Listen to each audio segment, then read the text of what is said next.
Hello everyone, I'm Christopher, and today I'm going to be installing an Android head unit on my wife's 2011 Jeep Wrangler. So I bought this head unit on Amazon from a seller called Fellowstar. It's a Dudu4 Android head unit. So let's pull this out and see what comes with it. So we got our cables for the head unit, and then it looks like the OEM adapter for the camera if you have a original backup camera. My wife's Jeep didn't come with one, so we'll be using an aftermarket connector. Some more cables, honestly I'm not too sure. Some prying tools, GPS, some more cables, so I guess we'll figure this out as we go. Some basic instructions, I guess we'll see how much they help. Oh yes, here we go, and some more wire diagrams. So let's take a look at the head unit. So this is the head unit. Pretty nice, really big, bigger than I expected. It comes with a mounting bracket. So yeah, this plastic piece will take place of the original trim that goes for your old car unit, head unit. And then it just brackets into here. The cool thing about this head unit is that according to the listing, this comes with the latest Android operating system, and it has 4 gigs of RAM along with 64 gigs of memory. So this head unit is perfect for the average user. So like if you just plan on using it for traveling, say you want to use it for CarPlay, maps, streaming, this will be more than enough for you. Now the OEM Jeep head unit doesn't really have a great sound system, so this will greatly improve that for you as well. This head unit does come installed with Dudu4, which I know has features of its own that can be talked about. But before doing that, let's install this into the Jeep, and when it's up and running, we can go over those features together, and I can show you what they look like.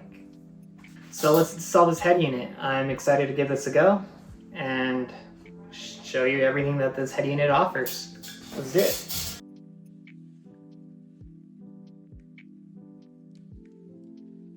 Now to install the Android head unit in your Jeep, we need to remove the knee bolster panel. And in order to do that, it's best to raise the steering column to the highest position and then pull on the top edge of the knee bolster panel and work your way down on both sides to release the clips. Once you've removed the panel, we need to remove the 2 7mm bolts that are now exposed, one on each side of the steering wheel.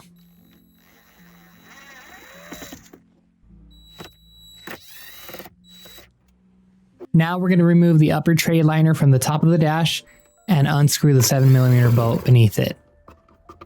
Then, using the provided pry tools in the kit, grab the window control switch and slightly lift up and carefully use your pry tool at the bottom to release it from the dash.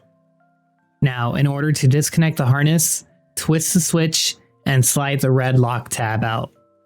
Then press the black latch tab on the connector to remove the switch module. Then remove the 7mm bolt at the bottom of this opening. Now we can remove the dash panel. Carefully pull the upper dash panel toward yourself to remove it from the vehicle. Make sure to unclip it from all around the dashboard, including around the cluster. Now we can take off the head unit by removing the 4 7mm bolts securing the head unit, 2 on the driver's side and 2 on the passenger side. Then pull the head unit out. It might be a little tight to pull out, but don't be afraid to use some force.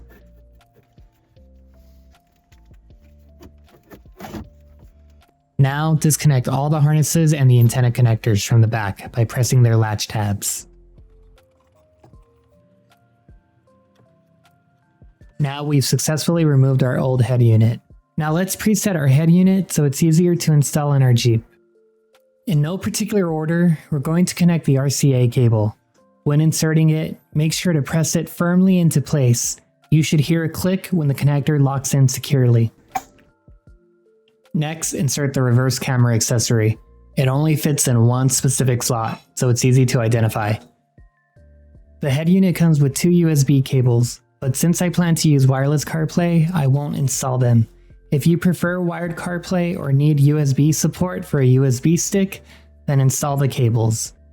This particular head unit also includes 2 main power supplies and 2 antenna types, one for the newer Jeep models and one for the older ones. Be sure to verify which cable fits your vehicle by testing it inside your Jeep. The power cable should easily clip into place along with the antenna cable. You can discard any cables that don't match your model. Now that we know which cable to use, we'll start by inserting the power cable into the black connector. Next, insert the antenna cable into the green slot. On the power cable harness, you'll notice a white connector. Insert this into the head unit. On that same cable, connect the canvas module to its matching connector. If your Jeep is equipped with an amplifier, connect it to the amp female adapter labeled with amp. Then splice the necessary wires and attach your amplifier cables accordingly. However, since my wife's Jeep does not have an amplifier, we'll simply connect the no amp adapter to the white female adapter on the wiring harness. If your vehicle does include an amp, please refer to the printed instructions for additional details. They provide a clearer guide for that setup. Next, connect the built-in fan to the female RCA cable adapter. On the back of the head unit, you'll see a few screws. You'll need to unscrew them slightly to slide the adjustable panel. With the panel loose, this allows you to easily insert the 4G and GPS cable. To avoid bending any cables, I set mine at a lower position so the cables could be inserted more easily. Keep in mind that this will make your screen sit slightly lower once installed in your vehicle. Adjust the position as needed for your preferred fit. I'm going to do a quick test run to make sure everything is working properly. If you want to see how to wire everything up so you can test it out yourself before finalizing the installation, jump to the timestamp shown on screen. During the initial startup, we'll need to set up the head unit. Just follow the on-screen steps to complete the setup. When it comes to selecting your canvas, choose the option that matches your vehicle model. For my wife's Jeep, we'll select XP Simple, Jeep, All, and then XP. Then continue with the setup process.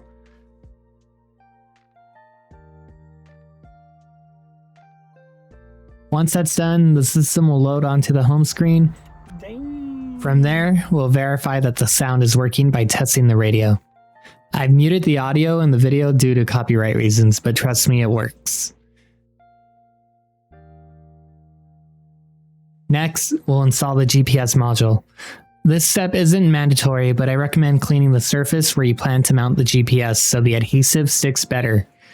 Once you've picked the spot, remove the film from the tape and press it firmly into place. We'll repeat the same process for the 4G antenna. To access the area, remove the glove compartment by pressing in the sides and pulling it out. Decide where you want to place the antenna, clean the surface, and then run the 4G cable through the center dash into the glove compartment. Remove the film from the tape, align it into position, and then press it firmly into place. For a cleaner look, I'll zip tie the antenna cables to the plastic inside the glove compartment. Just be careful not to cut the cables when cutting the zip ties. Once everything is secured, reinstall the glove compartment and close it up. Now we can finally begin installing the head unit. Start by securing the new mounting bracket in the location where the head unit will go.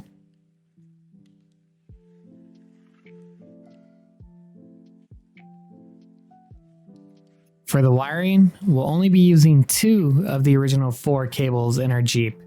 The smaller gray and yellow cable clips won't be used.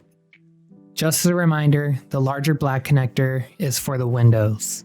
To keep everything neat and organized behind the head unit, I like to tape up the unused cables like so. This is completely optional. If you don't feel like doing this, you do not have to do this.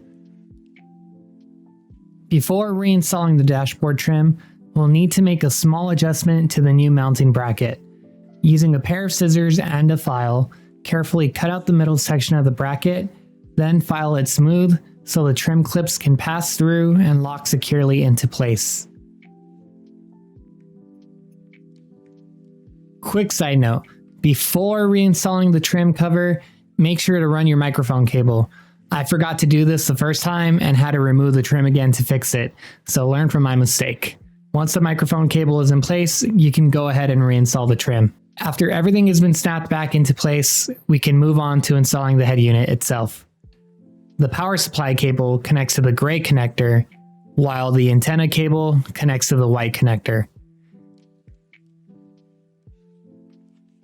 And for extra security, I tape the antenna and white connector together to prevent them from coming loose.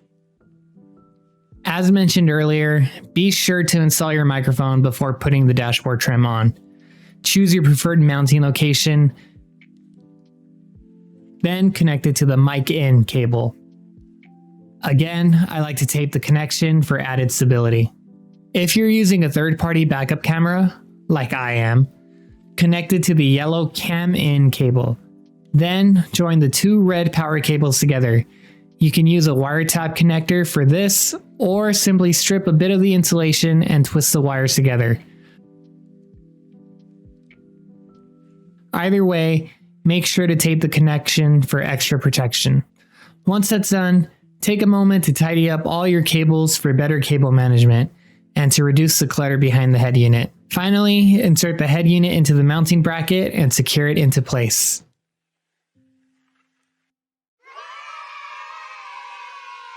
Once the head unit is installed and powered on, we can go over a few key features together. Now your screen might look a little different from mine since my wife already installed a new theme. Before moving forward, I recommend creating a Dudu4 account.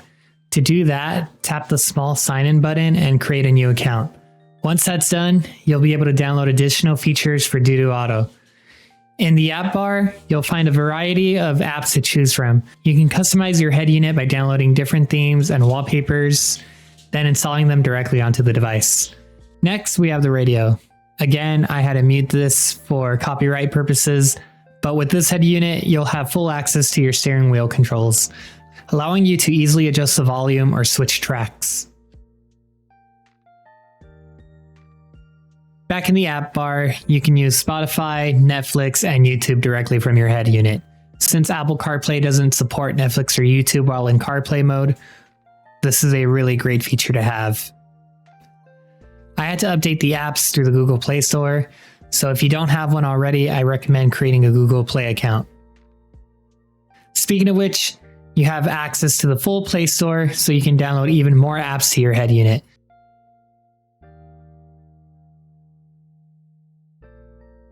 Most of these features support picture-in-picture mode, allowing you to multitask and run other apps at the same time. I recommend checking out more detailed videos online to explore these features further. But as you can see, I have my Netflix in PIP mode and YouTube in PIP mode. You could also update your vehicle's software by selecting the OTA update app. Then you can download the update. This would take a really long time and you'd have to keep your car running, so I recommend just downloading it on your computer and updating it via USB. There's more detailed videos online. You'll also have access to your backup camera, which works seamlessly. The guide bar is even turned with your steering wheel for added accuracy. And a cool little extra feature on this head unit, when you open and close your door, a little vehicle display appears on screen. And of course, the number one reason most people get these Android head units, we have Apple CarPlay, which works seamlessly on the device. This allows you to safely use your iPhone features like navigation, music, and messaging while driving. Once you set it up, it'll automatically connect to your phone every time you turn on your vehicle. So for this head unit, it didn't start with CarPlay launching automatically, so I had to set that up, and I'm going to show you how. Go to Settings, Other, Task, then create a new task, then copy the details I've set up so your CarPlay can start automatically every time you turn your vehicle on. Now, one of the coolest features this head unit offers is that you can run multiple widgets on the main screen. And in order to do that, you're going to want to go to your themes, and then you're going to select the theme tab, and you're going to want to select the highest rated. And we're going to download the minimalist theme nighttime mode and the minimalist theme daytime mode. Once you've had those downloaded, you're going to want to go into your download section. And and you're going to hit the little yellow install button, and then you're going to select install now. Once they finish installing, you're going to go back into your My Themes, and we're going to select the daytime theme and set it as our main theme, and then the nighttime as our nighttime theme. Once you've done that, we have 3 widgets which you can move around freely and arrange them however you like. And you can select which widget you would like to have on your main screen. So you can either have YouTube, or you can select Netflix, or instead of that little car with your speed, you can select another different widget like music, navigation, and set those up as you'd like on your main screen. I've had this head unit for about a month now, and honestly, I've really enjoyed it. It has completely modernized my 2011 Jeep and made driving it much more enjoyable. The addition of the backup cameras improved safety, and there are even more features you can add, like 360-degree cameras to the unit. I definitely recommend this head unit if you're looking to modernize your Jeep. The installation was straightforward, and the price, around $260, is very reasonable for what you get. Thanks for watching my video, and I'll see you guys in the next one. Take it easy.